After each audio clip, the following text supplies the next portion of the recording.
श्रील प्रभुपाद की जय, गुरु गौरांग की जय। कल के सत्र में हम नामलवार के विषय में श्रवण करना प्रारंभ किए थे।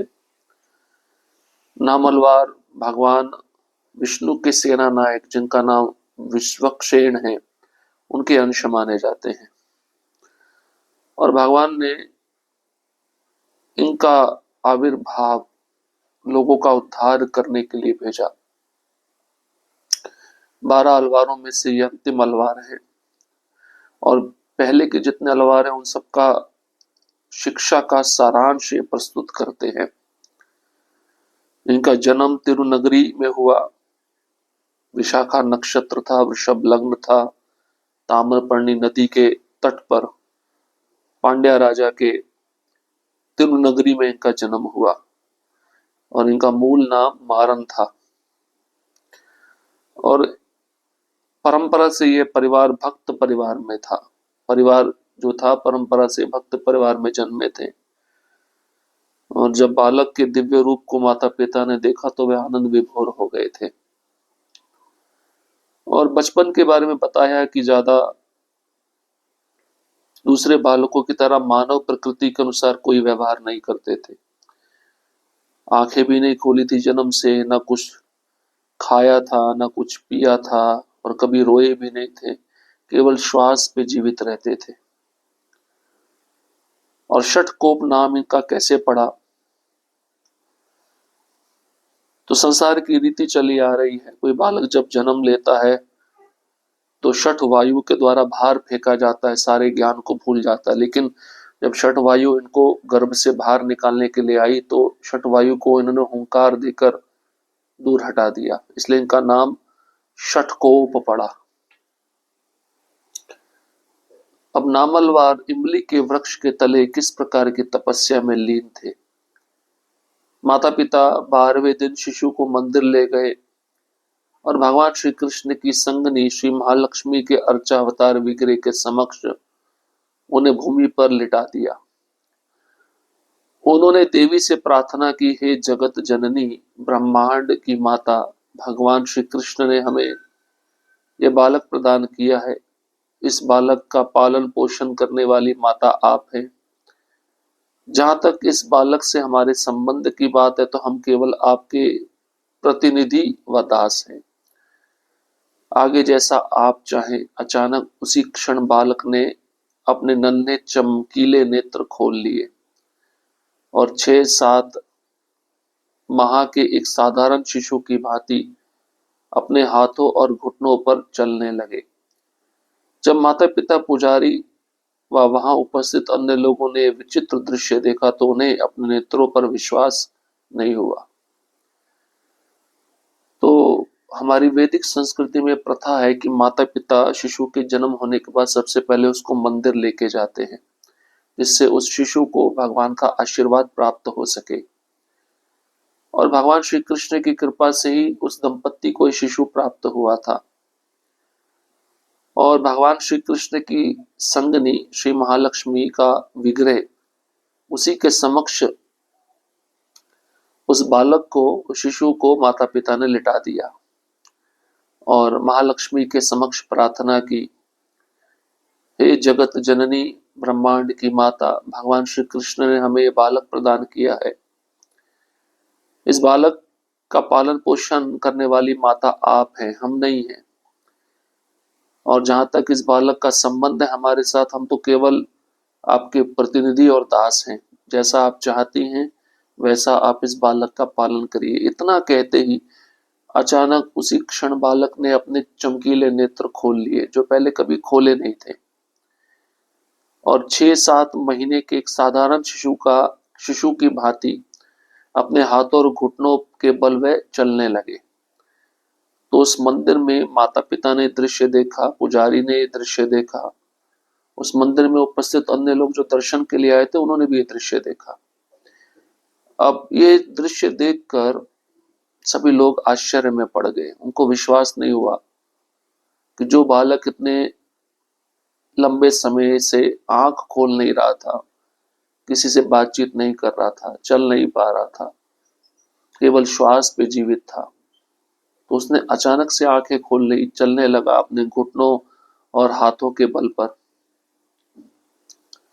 उन्होंने देखा कि शिशु मंदिर के अंतः द्वार से घुटनों के बल चलता हुआ कृष्ण मंदिर के समीप मंदिर के आंगन में बड़े इमली के पेड़ के तले तक आ गया।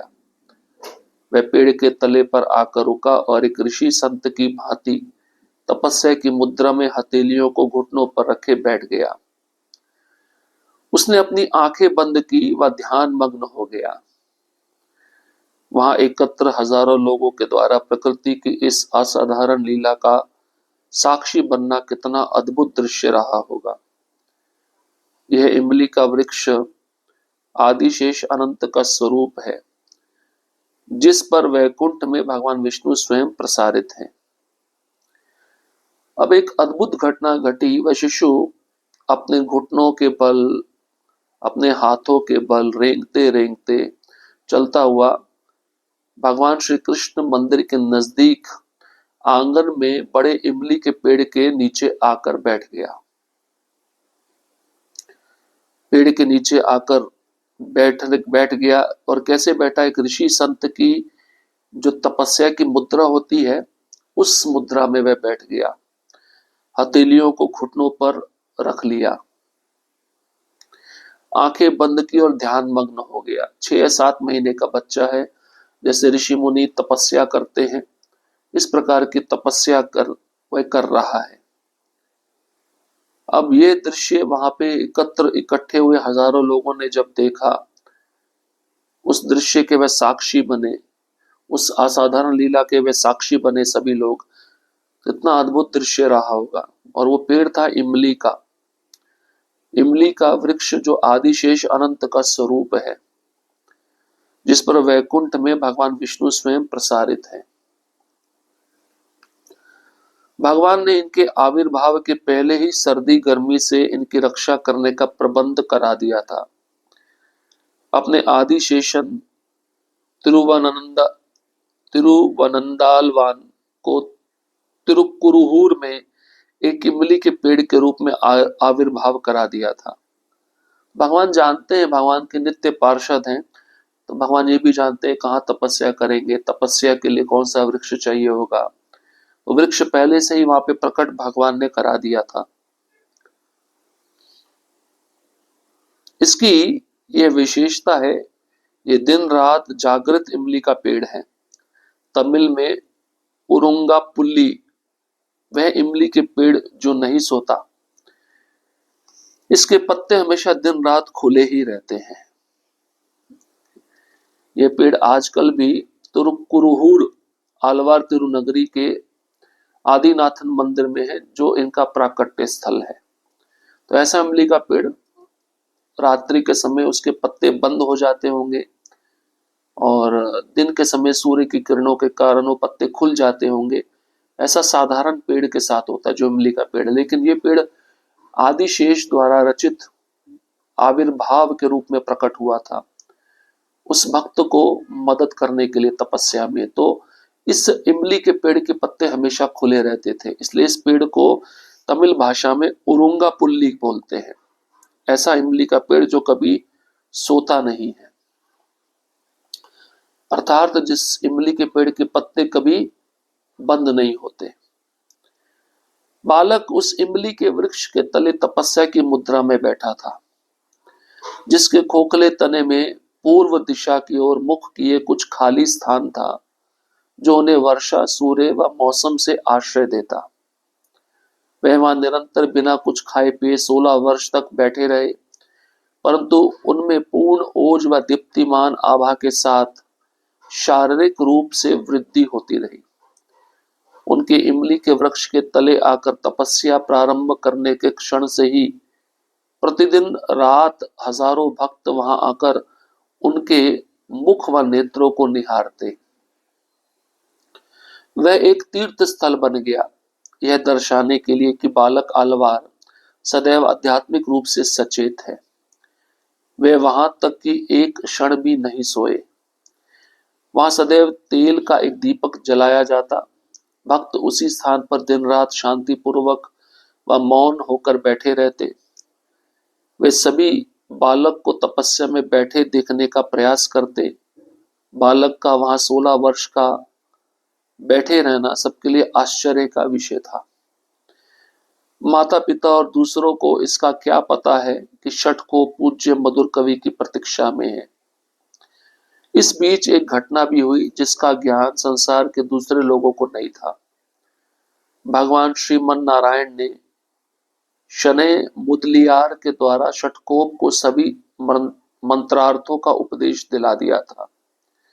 इस तरह सभी मंत्रार्थों का उपदेश प्राप्त कर षटकोप दिव्य कांति से विभूषित उरुंगा पुल्ली सदा जागृत इमली का पेड़ के नीचे परतत्व के ध्यान में लीन भाव समाधि में रहे।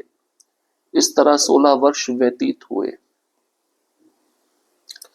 अन्य 11 अलवारों के विषय में न्यूनतम ज्ञान रखने वाले लोग भी इस बालक अलवार को उनमें से महानतम बताते हुए भक्ति पूर्वक व आनंद पूर्वक कहते, ये हमारे अलवार ना मलवार है।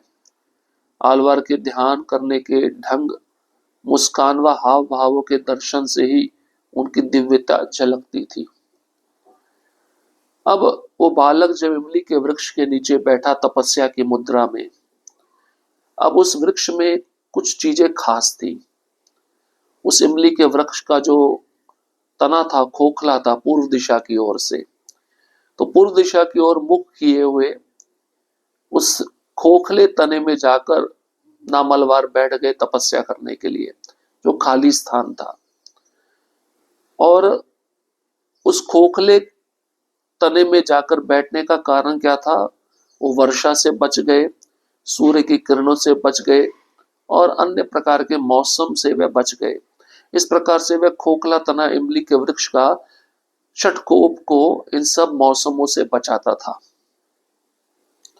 और निरंतर बिना कुछ खाए पिए 16 साल तक बैठे रहे इसी मुद्रा में। उनमें पूर्ण ओज व दीप्तिमान आभा प्रकट होने लगी। शरीर बढ़ रहा था लेकिन बिना कुछ खाए पिए बढ़ रहा था। उनके इमली के वृक्ष के तले आकर तपस्या प्रारंभ करने के क्षण से ही हर रोज हजारों भक्त वहां आकर उनके मुख को, उनके आंखों को निहारते। अब समाचार फैल गया सब जगह, एक बालक है जो धीरे धीरे बढ़ रहा है बिना कुछ खाए पिए, और 6-7 महीने से उसने इमली के वृक्ष के खोखले तने में आकर बैठकर तपस्या करना प्रारंभ किया। तो इस दृश्य को सभी देखने के लिए आने लगे। वो स्थान तीर्थ स्थल बन गया। उस तपस्या किए हुए बालक को सभी लोग जब आते तो उसके नेत्रों को, उसके मुख को निहारते, ये दर्शाने के लिए कि बालक अलवार सदैव आध्यात्मिक रूप से सचेत है। तो एक क्षण के लिए भी वह सोते नहीं थे। वो कि सो गए तो मतलब अचेत अवस्था में चले गए। तो तपस्या हो रही है तो सोए बिना तपस्या होनी चाहिए। तो वहां पे लोग सदैव तेल का एक दीपक चलाया करते थे, जिससे वहां पे रोशनी रहे और अच्छे से उस अलवार संत का दर्शन हो सके। और भक्त भी उसी स्थान पर दिन रात शांति पूर्वक मौन होकर बैठे रहते और सभी बालक को तपस्या में बैठे देखने का प्रयास करते। जो लोग आते थे उस बालक जो बैठा हुआ तपस्या में लीन है उसको देखने का प्रयास करते। और बालक का वहां 16वां वर्ष था बैठे बैठे। ये सबके लिए आश्चर्य का विषय था। अब माता पिता और दूसरों को इसका क्या पता है कि तपस्या करने के पीछे प्रयोजन क्या है? षटकोप का, नामलवार का, पूज्य मधुर कवि से मिलना। अब एक घटना और घटती इसी बीच। भगवान नारायण शनै मुदलियार के द्वारा षटकोप को, नामलवार को सभी मंत्रार्थों का उपदेश दिला देते हैं। भगवान किसी दूत को भेजते हैं और शास्त्र में जितने मंत्र, उसके अर्थ क्या है, उन मंत्रों का उपदेश उस दूत के द्वारा षटकोप को प्राप्त हो जाता है। इस तरह नामलवार मंत्रार्थों का सब उपदेश प्राप्त करके दिव्य कीर्ति से विभूषित हो जाते हैं, दिव्य कांति से विभूषित हो जाते हैं उस पेड़ के नीचे, और फिर भगवान कृष्ण के ध्यान में लीन हो जाते हैं, भाव समाधि में रहते हैं। इस तरह 16 वर्ष बीत जाते हैं। तो अन्य 11 जो अलवार हैं उनके विषय में कुछ लोग न्यूनतम ज्ञान रखते हैं कि बालक अलवार ये जो जन्मे थे अंतिम में नाम अलवार ये महानतम बताए जाते हैं, क्योंकि भक्ति पूर्वक आनंद पूर्वक ये हमारे अलवार नाम अलवार हैं। इस प्रकार से लोग पुकारते हैं, अन्य अलवारों की अपेक्षा इन अलवार को अधिक महत्व देते हैं। अब सभी अलवार एक समान है, इसलिए जिस अलवार से उनकी आसक्ति होती थी तो लोग उस अलवार का गुणगान करते थे। तो ये जो विशेष अलवार थे नाम अलवार, इनका जो ध्यान करने का ढंग था, मुस्कान थी, हाव भाव थे, इन सभी क्रियाओं में उनकी दिव्यता झलकती थी, उनकी सुंदरता झलकती थी।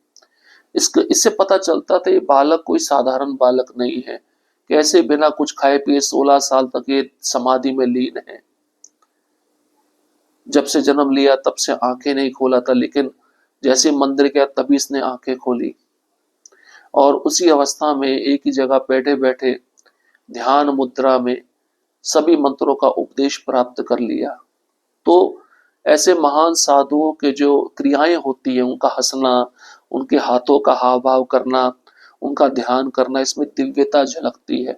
तो इसको साधारण नहीं समझना चाहिए। अब मधुर कवि की प्रतीक्षा में बैठे हैं कि जिससे मुझे उपदेश प्राप्त हो। तो मधुर कवि और नाम अलवार की भेंट कैसे होती है, जिसके लिए तपस्या कर रहे 16 साल से।